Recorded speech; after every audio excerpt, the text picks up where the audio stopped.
श्री गणेशाय नमः। जय सिया राम। दोस्तों, जगत के पालनहार भगवान विष्णु के 7वें अवतार प्रभु श्री राम है।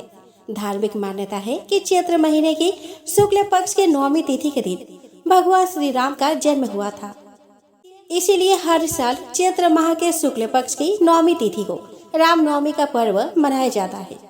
दोस्तों, इस खास अवसर पर प्रभु श्री राम की विशेष पूजा अर्चना करने का विधान है। साथ ही इस दिन प्रभु श्री राम की जन्म कथा का भी श्रवण किया जाता है। इस दिन घर और मंदिरों में प्रभु की विधि पूर्वक पूजा की जाती है। मान्यता है कि चैत्र माह के शुक्ल पक्ष की 9वीं तिथि पर भगवान विष्णु ने भगवान श्री राम के रूप में अवतार लिया था। प्रभु राम राजा दशरथ और रानी कौशल्या के घर अवतरित हुए थे।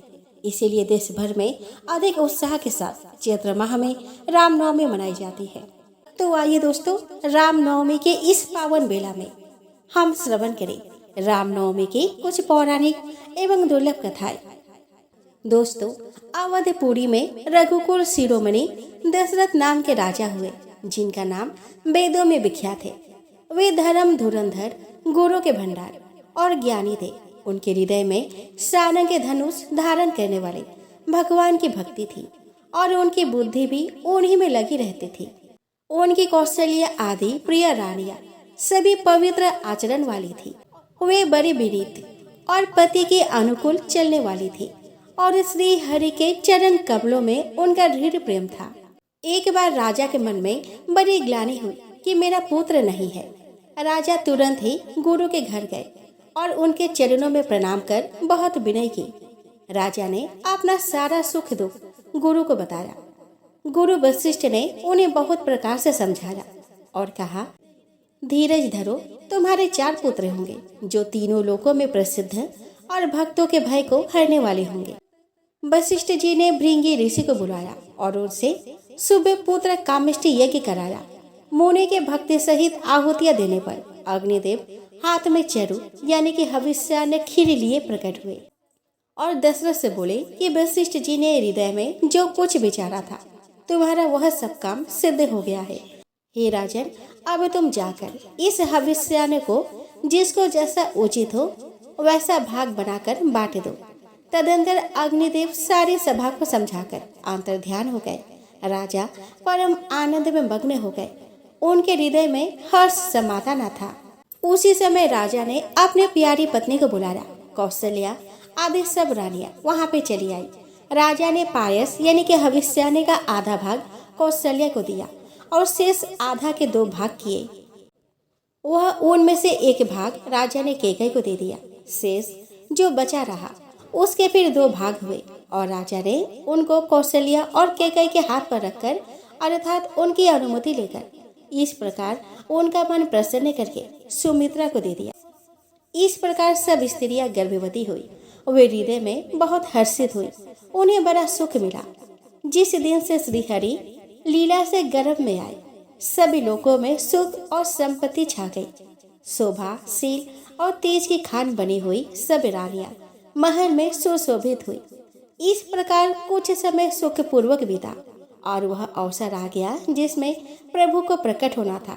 योग, लग्न, ग्रह, वार और तिथि सभी अनुकूल हो गए। जड़ और चेतन सब हर्ष से भर गए, क्योंकि श्री राम का जन्म सुख का मूल है। पवित्र चैत्र का महीना था। 9वीं की तिथि थी, शुक्ल पक्ष और भगवान की प्रिय अभिजीत मुहूर्त था। दोपहर का समय था। न बहुत सर्दी थी और न धूप थी। वह पवित्र समय सभी लोगों को शांति देने वाला था। शीतल मंद और सुगंधित पवन बह रहा था। देवता हर्षित थे और संतों के मन में बड़ा चाव था। वन फूले हुए थे। पर्वतों के समूह मणियों से जगमगा रहे थे। सारी नदियां अमृत की धारा बहा रही थी। जब ब्रह्मा जी ने भगवान के प्रकट होने का अवसर जाना, तब उनके समेत सारे देवता विमान सजा सजा कर चले। निर्मल आकाश देवताओं के समूह से भर गया। गंधर्व के दल गोरों का गान करने लगे और सुंदर अंजलियों में सजा सजा कर पुष्प बरसाने लगे। आकाश में घमाघम नगारे बजने लगे। नाग, मुनि और देवता स्तुति करने लगे और बहुत प्रकार से अपनी अपनी सेवा यानी कि उपहार भेंट करने लगे। देवताओं के समूह विनीत करके अपने अपने लोक में जा पहुंचे। समस्त लोगों को शांति देने वाली जगताधार प्रभु प्रकट हुए। दीनों पर दया करने वाले कौशल्या जी के हितकारी कृपालु प्रभु प्रकट हुए। मुनियों के मन को हरने वाले अद्भुत रूप का विचार करके माता हर्ष से भर गई। नेत्रों को आनंद देने वाली मेघ के समान श्याम शरीर था। चारों भुजाओं में आपने खास आयुध धारण किए हुए थे। दिव्य आभूषण और वनमाला पहने थे। बड़े बड़े नेत्र थे।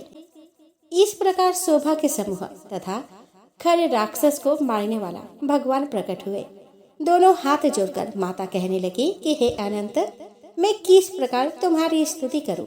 वेद और पुराण तुमको माया, गुण और ज्ञान से परे और परिमाण रहित बतलाते हैं। श्रुतियाँ और संतजन दया और सुख का समुद्र सभी गुरु का धाम कहकर जिनका गान करते हैं, वही भक्तों पर प्रेम करने वाले लक्ष्मीपति भगवान मेरे कल्याण के लिए प्रकट हुए हैं। वेद कहते हैं कि तुम्हारे प्रत्येक रूप में माया के रचे हुए अनेक ब्रह्मांड के समूह भरे हैं। वे तुम मेरे गर्भ में रहे। इस हंस की बात के सुनने पर धीर यानी कि विवेकी पुरुषों को बुद्धि भी स्थिर नहीं रहती, यानी कि विचलित हो जाती है। जब माता को ज्ञान उत्पन्न हुआ तब प्रभु मुस्कुराए। वे बहुत प्रकार के चरित्र करना चाहते हैं, अतः उन्होंने पूर्व जन्म की सुंदर कथा कहकर माता को समझाया, जिससे उन्हें पुत्र का वात्सल्य प्रेम प्राप्त हो, भगवान के प्रति पुत्र भाव हो जाए। माता की बुद्धि बदल गई। तब वह फिर बोली कि हे तात, यह रूप छोड़कर अत्यंत प्रिय बाल लीला करो मेरे लिए, यह सुख परम अनुपम होगा। माता का यह वचन सुनकर देवताओं के स्वामी सुजान भगवान ने बालक रूप होकर रोना शुरू कर दिया।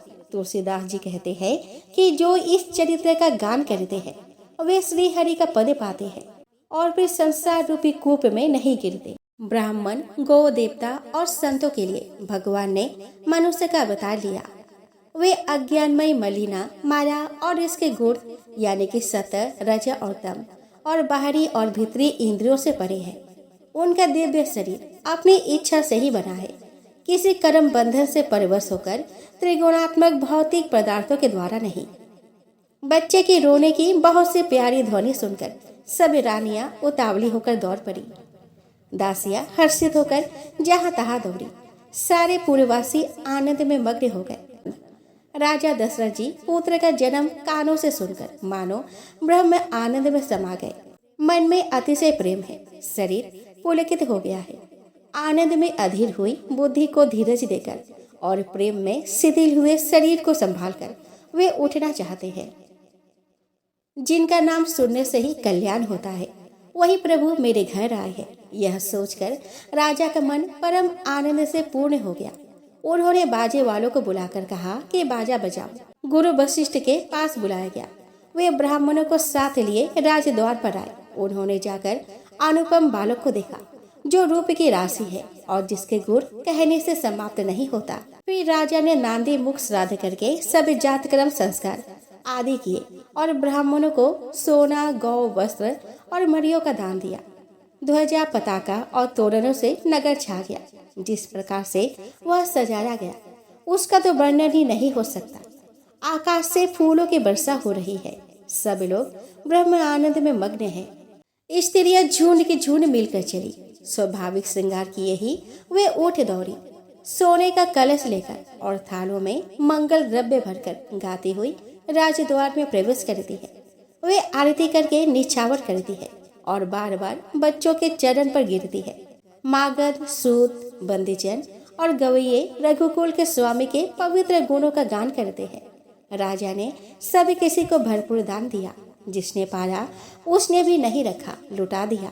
नगर की सभी गलियों के बीच बीच में कस्तूरी, चंदन और केसर की कीच मच गई।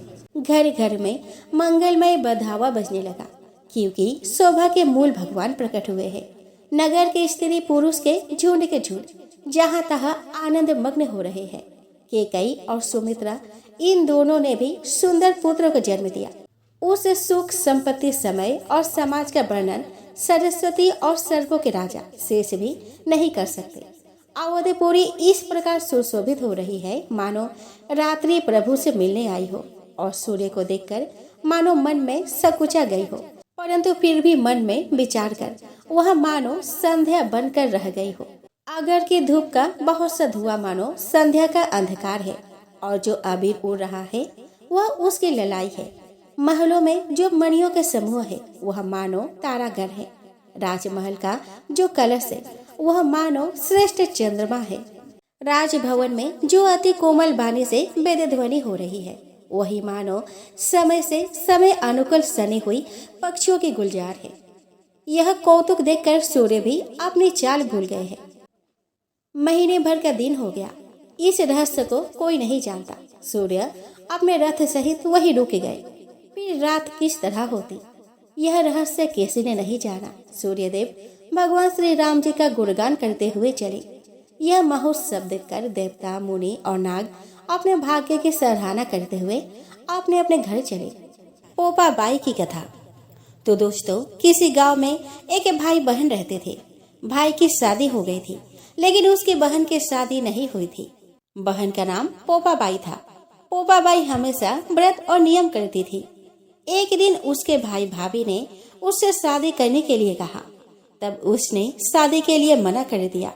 उसने अपने भाई भाभी से कहा कि मेरे रहने के लिए गांव के बाहर ही एक झोपड़ी बनवा दो।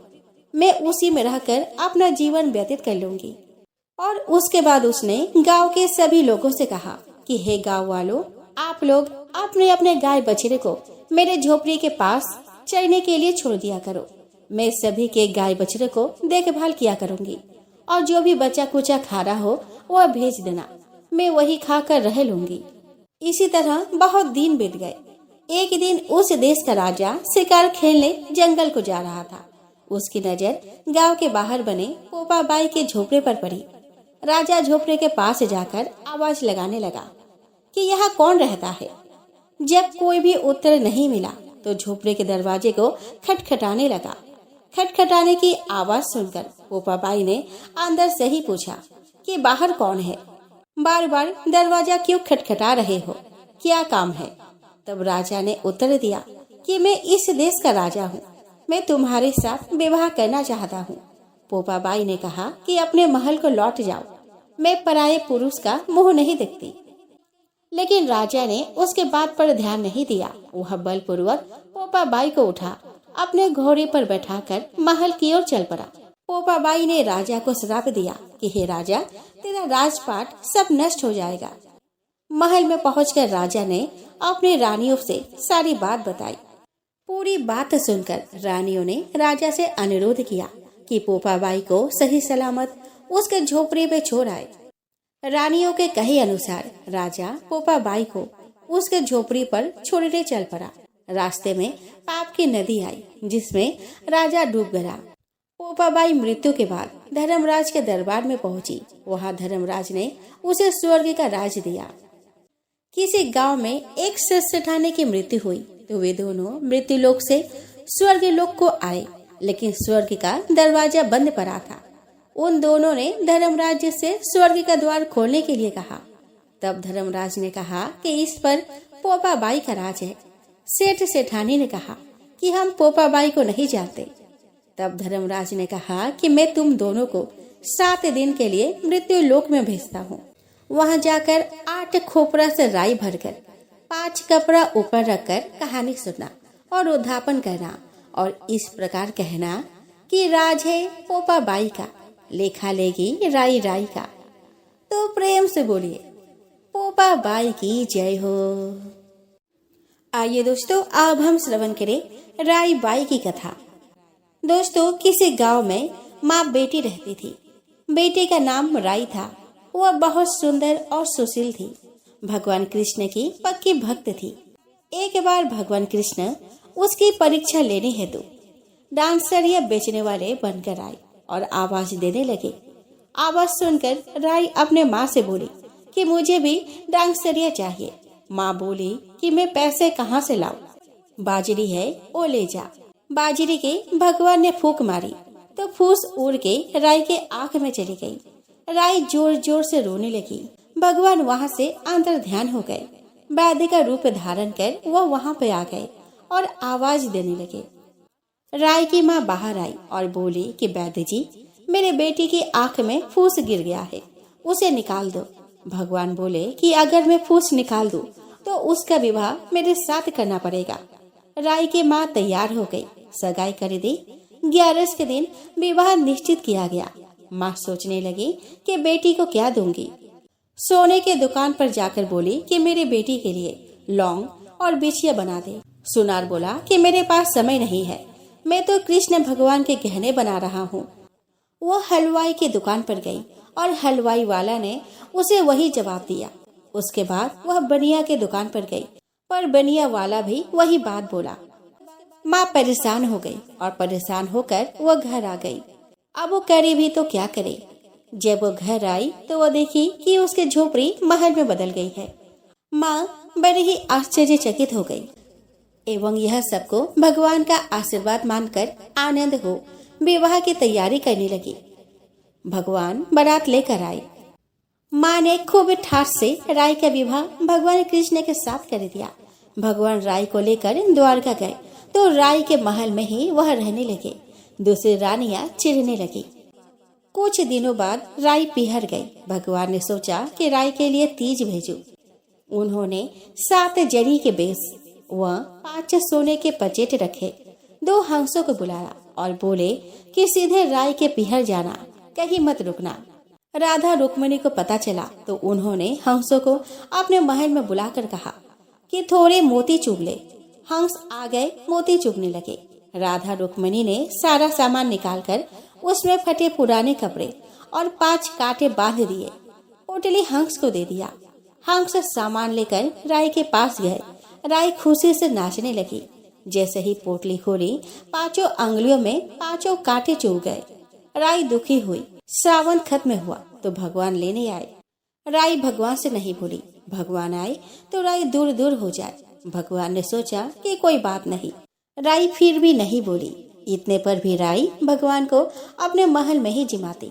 भोजन में दही जरूर देती। एक दिन भगवान बिल्लो गाना के दही खा गए। अब राय दही कहाँ से रखे। भगवान गुजरी बनकर दही बेचने आ गए। राय नीचे जाकर बोली कि थोड़ा दही दे दो। गुजरी रूप में भगवान बोले कि राय तुम उदास क्यों हो, हमने सुना आप भगवान से नाराज है। राय बोली कि तुझे क्या मतलब, तू जा। तो गुजरी रूप भगवान बोले कि हम सहेली जैसे हैं, तो मन की बात कहो, मैं किसी को नहीं कहूँगी। राय ने सारी बात कही। सुनते ही भगवान को अचंभा हुआ। वे असली रूप में आ गए और बोले कि ये कैसे हुआ, मैंने तो जरी के बेस और सोने के पचेट भेजे थे। भगवान ने हंसों को बुलाकर पूछा कि तुम कहीं रुके तो नहीं। हंस बोले कि राधा रुक्मिणी के महल में रुके और कहीं नहीं रुके। भगवान ने राधा रुक्मिणी को बुलाया और पूछा कि आपने ऐसा क्यों किया। वे बोली कि आप हमारे महल नहीं पधारे, इसीलिए हमने ऐसा किया। भगवान बोले कि आप हमको प्रेम से बुलाते तो हम जरूर आते। फिर भगवान बोले कि कार्तिक का महीना मैं राय को दूंगा। 5 दिन परिस्थितिया राधा रुक्मन को और 11 सत्यभामा को दूंगा।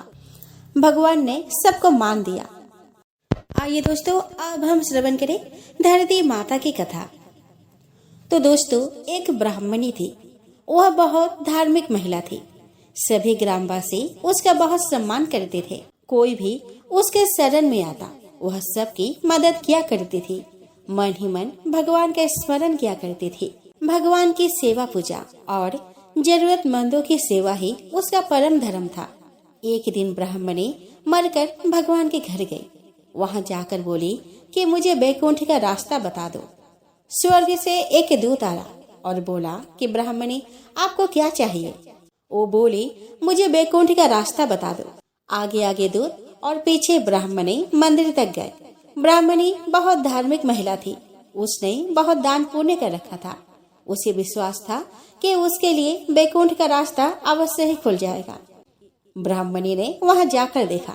वहां बड़ा सा मंदिर, सोने की सिंहासन, हीरे मोती से जड़ित छतरी थी। चित्रगुप्त जी न्याय सभा में बैठे साक्षात इंद्र के समान शोभा पा रहे थे और न्याय नीति से अपना राज संभाल रहे थे। यमराज जी सबको कर्म अनुसार दंड दे रहे थे। ब्राह्मणी ने जाकर प्रणाम किया और बोली कि मुझे बैकुंठ जाना है। चित्रगुप्त ने लेखा सुनाया और कहा कि ब्राह्मणी, तुमने सब धर्म किए परंतु धरती माता की कहानी नहीं सुनी, इसीलिए तुम्हारे सिर पर धरती माता का कर्ज है। बैकुंठ में कैसे जाओगी? ब्राह्मणी बोली कि धरती माता की कहानी के क्या नियम है? चित्रगुप्त जी बोले कि कोई 1 साल, कोई 6 महीने, कोई 7 दिन ही सुने, पर धरती माता की कहानी वह अवश्य सुने, फिर उसका उद्धापन कर दे। धरती माता की कहानी सुनने से जाने अनजाने किए गए पाप कर्म को धरती माता हर लेती है। स्वर्ग लोक में धर्म को ही स्थान प्राप्त है, यहाँ पाप के लिए कोई जगह नहीं है। धरती माता की कहानी पीपल के पेड़ के नीचे बैठकर सुननी चाहिए। यह बात सुनकर ब्राह्मणी ने प्रार्थना की कि मुझे 7 दिन वापस पृथ्वी लोक पर जाने दो, मैं कहानी सुनकर वापस आ जाऊंगी। चित्रगुप्त जी ने उसका लेखा जोखा देकर 7 दिन के लिए पृथ्वी पर भेज दिया। ब्राह्मणी जीवित हो गई। ब्राह्मणी ने अपने परिवार वालों से कहा कि मैं 7 दिन के लिए धरती माता की कहानी सुनने के लिए वापस आई हूँ। इस कथा को सुनने से बड़ा पुण्य मिलता है। उसने पीपल के पेड़ के नीचे बैठकर परिवार के साथ 7 दिन तक धरती माता की कथा सुनी। 7 दिन पूरे होने पर वापस धर्म राज्य की बुलावा आया और ब्राह्मणी को बैकुंठ में श्री हरि के चरणों में स्थान प्राप्त हुआ। तो दोस्तों, जो कोई भी प्राणी धरती माता की कहानी सुनता है, मृत्यु के समय सभी पाप कर्म धरती माता हर लेती है। वह प्राणी को बैकुंठ में स्थान प्राप्त होता है। तो प्रेम से बोलिए धरती माता की जय हो। आइए दोस्तों, अब हम श्रवण करें भगवान शालिग्राम और तुलसी जी की कथा। तो दोस्तों, एक बार भगवान शिव ने अपने तेज को समुद्र में फेंक दिया था, जिससे महातेजस्वी बालक का जन्म हुआ। इस बालक का नाम था जालंधर। जालंधर आगे चलकर एक पराक्रमी दैत्य राजा बना। जालंधर बहुत ही राक्षस प्रवृत्ति का था। जालंधर का विवाह दैत्यराज कालनेमी की कन्या वृंदा से हुआ था। एक बार जालंधर ने माता लक्ष्मी को प्राप्त करने की इच्छा से उसने युद्ध किया था, लेकिन समुद्र से ही उत्पन्न होने के कारण माता लक्ष्मी ने जालंधर को अपने भाई के रूप में स्वीकार कर लिया। जब जालंधर पराजित हो गया तो वह देवी पार्वती को पाने की लालसा से कैलाश पर्वत पर पहुंचा। इसके बाद जालंधर भगवान शिव का रूप धारण कर माता पार्वती के पास पहुंचा, लेकिन माता पार्वती ने अपने योग्य बल से उसे तुरंत ही पहचान लिया और माता पार्वती वहां से तुरंत ही अंतर्ध्यान हो गई। वह जालंधर भगवान शिव के साथ ही युद्ध करने लगा। देवी पार्वती ने सारा वृतांत भगवान विष्णु को सुनाया। जालंधर की पत्नी वृंदा अत्यंत पतिव्रता स्त्री थी। उसी के पतिव्रत धर्म के शक्ति से जालंधर ना तो मारा जाता था और ना ही पराजित होता था। इसीलिए जालंधर का नाश करने के लिए वृंदा के पतिव्रत धर्म को भंग करना बहुत ही आवश्यक था।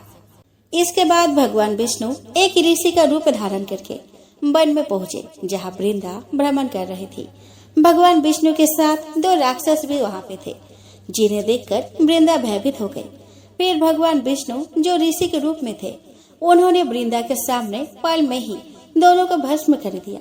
इसके बाद ऋषि से वृंदा ने कैलाश पर्वत पर महादेव के साथ युद्ध कर रहे अपने पति जालंधर के बारे में पूछा। ऋषि ने अपने माया जाल से 2 बानर प्रकट किए। एक बानर के हाथ में जालंधर का सिर था और दूसरे के हाथ में धड़ था। अपने पति की यह दशा देखकर वृंदा मूर्छित होकर गिर पड़ी। जब वृंदा को होश आया तो उसने अपने पति को जीवित करने की विनती की। इसके बाद भगवान ने अपनी माया से जालंधर का सिर धड़ से जोड़ दिया, लेकिन स्वयं भी उसी शरीर में प्रवेश कर गए। वृंदा इसके बारे में नहीं जानती थी कि उसके पति के शरीर में कोई और प्रवेश कर गया है। जालंधर बने भगवान के साथ वृंदा पतिव्रता का व्यवहार करने लगी, जिससे उसका सतीत्व भंग हो गया। ऐसा होते ही उधर कैलाश पर्वत पर वृंदा के पति जालंधर युद्ध में हार गया। जब वृंदा को पता चला तो उसने क्रोध में आकर भगवान विष्णु को हृदयहीन शिला होने का श्राप दे दिया। अपने भक्त के श्राप को भगवान विष्णु ने स्वीकार किया और शालिग्राम पत्थर बन गए। सृष्टि के पालनकर्ता के पत्थर बन जाने से ब्रह्मांड में असंतुलन की स्थिति हो गई। यह देखकर सभी देवी देवताओं ने वृंदा से प्रार्थना की कि वह भगवान विष्णु को श्राप मुक्त कर दे। वृंदा ने भगवान विष्णु को श्राप से मुक्त तो कर दिया, लेकिन स्वयं आत्मदाह कर लिया। जहाँ वृंदा भस्म हुई वहाँ तुलसी का पौधा उगा। भगवान विष्णु ने वृंदा से कहा कि हे वृंदा, तुम अपने सतीत्व के कारण मुझे लक्ष्मी से भी अधिक प्रिय हो गई हो। अब तुम तुलसी के रूप में सदा मेरे साथ रहोगी। आइए दोस्तों, अब हम श्रवण करें पीपल पथवारे की कथा। तो दोस्तों, एक बुढ़िया थी। उसने अपने बहू से कहा कि तो दूध दही बेच कर आ। वह बेचने गई तो रास्ते में औरतें पीपल पथवारी सींच रही थी। उनको सींचता देखकर बहू ने पूछा कि तुम यह क्या कर रही हो। औरतें बोली कि हम पीपल पथवारी सींच रहे हैं, इससे अन्न और धन होता है। 12 बरस का बिछड़ा हुआ पति मिल जाता है। बहू बोली कि ऐसी बात है तो तुम पानी से सींचती हो, तो मैं दूध से सींचूंगी। अब गुजरी बहू रोजाना दूध दही बेचने जाती, तो वह दूध दही को ना बेचकर रोजाना दूध को पीपल में और दही को पथवारी में सींचती। सास से दूध दही का दाम मांगती तो कह देती कि महीना पूरी हो जाने पर ला कर दूंगी। कार्तिक का महीना पूरा हो गया। पूर्णिमा के दिन बहू पीपल पथवारी के पास जाकर बैठ गई। कार्तिक का महीना पूरा हो गया। पूर्णिमा के दिन बहू पीपल पथवारी के पास जाकर बैठ गई। पथवारी ने पूछा कि तुम मेरे पास क्यों बैठ गई हो। बहू बोली कि सासू दूध दही का दाम मांगेगी। पीपल पथवारी बोली कि मेरे पास क्या दाम रखा है, ये भरा डींडा पान पतूरा, इसको ही लेकर जा। बहू ने वही ले जाकर कोठरी में रख दिया और डर के मारे कपड़ा ओढ़ कर सो गए। सासू बोली कि पैसे लाई बहू। बहू बोली कि कोठरी में रखे हैं। सासू ने कोठरी खोल के देखी तो देखा कि हीरा मोती जगमगा रहे हैं। सासू बोली कि बहू इतना धन कहाँ से लाई। बहू ने आकर देखा तो सच्ची में ही धन भरा हुआ था। बहू ने सास को सारी बात बता दी। सास ने भी कहा कि अब के कार्तिक में मैं भी पथवारी सींचूंगी। कार्तिक आया, सास दूध दही तो बेच आती, हांडी धोकर पीपल पथवारी में चढ़ा देती। आकर बहू से कहती कि मेरे से दाम मांगो। वह कहती कि सासू जी, कोई बहू भी दाम मांगती है, मगर सासू कहती है कि तू मांग। बहू बोली कि सासू जी पैसे ले आओ। तो सास पीपल पथवारी के पास जाकर बैठ गई। पीपल पथवारी ने सास को पान पतूरा भरा डींडा दे दिया। उसने उसे लेकर कोठरी में रख दिया। बहू ने खोल कर देखा तो उसमें कीड़े मकोड़े बिलबिला रहे हैं। बहू ने कहा कि सासू जी यह क्या। सास ने आकर देखा और बोलने लगे कि पीपल पथवारी बड़ी डोगली पटपिटन है, इसको तो धन दिया और मुझको कीड़ा मकोड़ा दिया। तब सभी कोई बोलने लगे कि बहू तो सबकी भूखी सींची थी, तुम धन की भूखी। तो है पथवारी माता, जैसा बहू को दिया वैसा सबको देना, जैसा सास को दिया वैसे किसी को ना देना। आइए दोस्तों, अब हम श्रवण करें गणेश जी की कथा। दोस्तों, एक गांव था जिसमें एक सेठ अपने परिवार के साथ रहता था। सेठ का गांव और आसपास के शहर में बड़ा व्यापार था। सेठ जी का गणेश जी में बहुत विश्वास था, क्योंकि उनका मानना था कि उसके परिवार की हर खुशहाली के कारण वे ही थे। नियम अनुसार रोज वो नदी पर नहाने जाते और आकर गणेश जी की पूजा करते, उन्हें भोग लगाते और फिर स्वयं भोजन करते थे। यह बात सेठानी जी को अच्छी नहीं लगती थी। वह धार्मिक नहीं थी और ईश्वर में इतना विश्वास नहीं रखती थी। एक बार सेठानी जी ने सोचा कि यह इतना गणेश जी को मानते हैं, गणेश जी की पूजा करते हैं, इससे होता क्या है। आज तो देखती हूँ कि वो कैसे गणेश जी की पूजा करते हैं। अगले दिन जब सेठ जी नदी पर नहाने जाते हैं तो सेठानी जी गणेश जी की मूर्ति को उठाकर मूर्ति को कपड़े में ढककर बगीचे में जमीन में दबा देती है। जब सेठ जी नदी पर से नहाकर घर आते हैं और देखते हैं कि गणेश जी की मूर्ति तो मंदिर में नहीं है, तब वह सेठानी जी से पूछते हैं कि गणेश जी की मूर्ति मंदिर में नहीं है, कहाँ गई। तो सेठानी जी बोलती है कि मुझे मालूम नहीं। उस दिन मूर्ति को घर में बहुत ढूंढा जाता है, क्योंकि गणेश जी को भोग जो लगाना था। इसके बिना सेठ जी खाना नहीं खाते थे। सेठ जी बहुत उदास हो जाते हैं और गणेश जी से प्रार्थना करते हैं कि हे प्रभु, लगता है आप मुझसे नाराज हो गए हैं और कहीं चले गए हैं। अब जब तक आप वापस नहीं आते मैं खाना नहीं खाऊंगा। उस दिन पूरा निकल जाता है।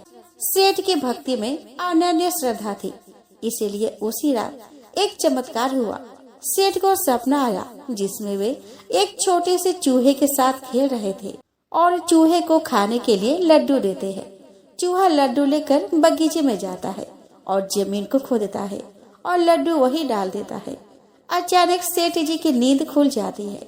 सेठ जी बगीचे में जाते हैं और वही खोदते हैं जहाँ उसको सपने में दिखा था, और वहीं से उनको कपड़े में लिपटे हुए गणेश जी की मूर्ति दिखती है। सेठ जी गणेश जी की मूर्ति की पूजा करके उनको वापस स्थान पर रखते हैं और सेठानी को सब बात बताते हैं। बात जानकर सेठानी जी को बहुत ही आश्चर्य होता है और अपनी गलती का एहसास होता है। वो सेठ जी को सारी बात बताती है और माफी मांगती है।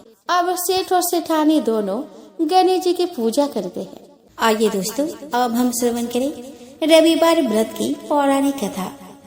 दोस्तों, रविवार व्रत की पौराणिक कथा के अनुसार प्राचीन काल में एक बुढ़िया रहती थी। वह नियमित रूप से रविवार का व्रत करती थी। रविवार के दिन सूर्य उदय से पहले उठकर बुढ़िया स्नान आदि से निवृत्त होकर आंगन को गोबर से लिपकर स्वच्छ करती। उसके बाद सूर्य भगवान की पूजा करते हुए रविवार व्रत कथा सुनकर सूर्य भगवान का भोग लगाकर दिन में एक समय भोजन करती थी। सूर्य भगवान की अनुकंपा से बुढ़िया को किसी प्रकार की चिंता एवं कष्ट नहीं था। धीरे धीरे उसका घर धन धान्य से भर रहा था। उस बुढ़िया को सुखी होते देख उसके पड़ोसन उससे जलने लगे। बुढ़िया ने कोई गाय नहीं पाल रखी थी, अतः वह अपने पड़ोसन के आंगन में बंधी गाय का गोबर लाती थी। पड़ोसन ने कुछ सोचकर अपने गाय को घर के भीतर बांध दिया। रविवार को गोबर न मिलने से बुढ़िया अपना आंगन नहीं लिप सकी। आंगन न लिप पाने के कारण उस बुढ़िया ने सूर्य भगवान को भोग नहीं लगाया और उस दिन स्वयं भी भोजन नहीं किया। सूर्यास्त होने पर बुढ़िया भूखे प्यासे ही सो गई। प्रातः काल सूर्य उदय से पूर्व उस बुढ़िया की आँख खुली तो वह अपने घर के आंगन में सुंदर गाय और बछड़े को देखकर हैरान हो गई। गाय को आंगन में बांधकर उसने जल्दी से उसे चारा लाकर खिलाया। पड़ोसन ने उस बुढ़िया के आंगन में बंधी सुंदर गाय और बछड़े को देखा तो वह उससे और अधिक जलने लगी। तभी गाय ने सोने का गोबर किया। गोबर को देखते ही पड़ोसन की आंखें फट गई। पड़ोसन ने उस बुढ़िया को आसपास न पाकर तुरंत उस गोबर को उठाया और अपने घर ले गई तथा अपने गाय का गोबर वहां रख आई। सोने के गोबर से पड़ोसन कुछ ही दिनों में धनवान हो गई। गाय प्रतिदिन सूर्य उदय से पूर्व सोने का गोबर किया करती थी और बुढ़िया के उठने के पहले पड़ोसन उस गोबर को उठाकर ले जाती थी। बहुत दिनों तक बुढ़िया को सोने के गोबर के बारे में कुछ पता ही नहीं चला। बुढ़िया पहले की तरह हर रविवार को भगवान सूर्यदेव का व्रत करती रही और कथा सुनती रही। लेकिन सूर्य भगवान को जब पड़ोसन की चालाकी का पता चला तो उन्होंने तेज आंधी चलाई। आंधी का प्रकोप देखकर बुढ़िया ने गाय को घर के भीतर ही बांध दिया। सुबह उठकर बुढ़िया ने सोने का गोबर देखा तो उसे बहुत आश्चर्य हुआ। उस दिन के बाद से बुढ़िया गाय को घर के भीतर बांधने लगी। सोने के गोबर से बुढ़िया कुछ ही दिनों में बहुत धनवान हो गई। उस बुढ़िया के धनी होने से पड़ोसन बुरी तरह जल भून कर राख हो गई और उसने अपने पति को समझा बुझाकर उसे नगर के राजा के पास भेज दिया। सुंदर गाय को देखकर राजा बहुत खुश हुआ। सुबह जब राजा ने सोने का गोबर देखा तो उसके आश्चर्य का ठिकाना न रहा। उधर सूर्य भगवान को भूखे प्यासे बुढ़िया को इस तरह प्रार्थना करते देख उस पर बहुत करुणा आई। उसी रात सूर्य भगवान ने राजा को स्वप्न में कहा कि राजन, बुढ़िया की गाय व बछड़ा तुरंत ही लौटा दो, नहीं तो तुम पर विपत्तियों का पहाड़ टूट पड़ेगा, तुम्हारा महल नष्ट हो जाएगा। सूर्य भगवान के स्वप्न से बुरी तरह भयभीत राजा ने प्रातः उठते ही गाय और बछड़ा बुढ़िया को लौटा दिया। राजा ने बहुत सा धन देकर बुढ़िया से अपनी गलती के लिए क्षमा मांगी। राजा ने पड़ोसन और उसके पति को उनकी इस दुष्टता के लिए दंड दिया। फिर राजा ने पूरे राज्य में घोषणा करा दी कि सभी स्त्री पुरुष रविवार का व्रत किया करे। रविवार का व्रत करने से सभी लोगों के घर धन धान्य से भर गए। राज्य में चारों ओर खुशहाली छा गई। स्त्री पुरुष सुखी जीवन यापन करने लगे तथा सभी लोगों के शारीरिक कष्ट भी दूर हो गए। तो प्रेम से बोलो सूर्य भगवान की जय हो। आइए दोस्तों, अब हम श्रवण करें लप्सी तप्सी की कथा। तो दोस्तों, एक लप्सी था और एक तप्सी था। तप्सी हमेशा भगवान की तपस्या में लीन रहता था। लप्सी रोजाना 1.25 सेर की लापसी बनाकर भगवान को भोग लगाकर जिम लेता था। एक दिन वे दोनों लड़ने लगे। तप्सी बोला कि मैं रोज भगवान की तपस्या करता हूँ, इसीलिए मैं बड़ा हूँ। लप्सी बोला कि मैं रोज भगवान को 1.25 सेर लापसी का भोग लगाता हूँ, इसीलिए मैं बड़ा हूँ। नारद जी वहाँ से गुजर रहे थे। दोनों को लड़ता देखकर उनसे पूछा कि तुम क्यों लड़ रहे हो। तप्सी ने खुद को बड़ा होने का कारण बताया और लप्सी ने अपना कारण बताया। नारद जी बोले कि तुम्हारा फैसला मैं कर दूंगा। दूसरे दिन लप्सी और तप्सी नहाकर अपने रोज की भक्ति करने आए तो नारद जी ने छुपकर 1.25 करोड़ की एक अंगूठी उन दोनों के आगे रख दी। तप्सी की नजर जब अंगूठी पर पड़ी तो उसने चुपचाप अंगूठी उठाकर अपने नीचे दबा ली। लप्सी की नजर अंगूठी पर पड़ी लेकिन उसने ध्यान नहीं दिया। भगवान को भोग लगाकर लापसी खाने लगा। नारद जी सामने आए तो दोनों ने पूछा कि कौन बड़ा है। तो नारद जी ने तप्सी से खड़ा होने को कहा तो खड़ा हुआ तो उसके नीचे दबी अंगूठी दिखाई पड़ी। नारद जी ने तप्सी से कहा कि तपस्या करने के बाद भी तुम्हारी चोरी करने की आदत नहीं गई, इसीलिए लप्सी बड़ा है और तुम्हें तुम्हारी तपस्या का कोई फल नहीं मिलेगा। तप्सी शर्मिंदा होकर माफी मांगने लगा। उसके बाद उसने नारद जी से पूछा कि मुझे मेरी तपस्या का फल कैसे मिलेगा। तो नारद जी ने कहा कि यदि कोई गाय और कुत्ते की रोटी नहीं बनाएगा तो फल तुझे मिलेगा। यदि कोई ब्राह्मण को भोजन करवाकर दक्षिणा नहीं देगा तो फल तुझे मिलेगा। यदि कोई साड़ी के साथ ब्लाउज नहीं देगा तो फल तुझे मिलेगा। यदि कोई दिए से दिया जलाएगा तो फल तुझे मिलेगा। यदि कोई सारी कहानी सुने लेकिन तुम्हारी कहानी नहीं सुने तो फल तुझे मिलेगा। तो दोस्तों, उसी दिन से हर व्रत कथा कहानी के साथ लप्सी तप्सी की कहानी भी सुनी और कही जाती है।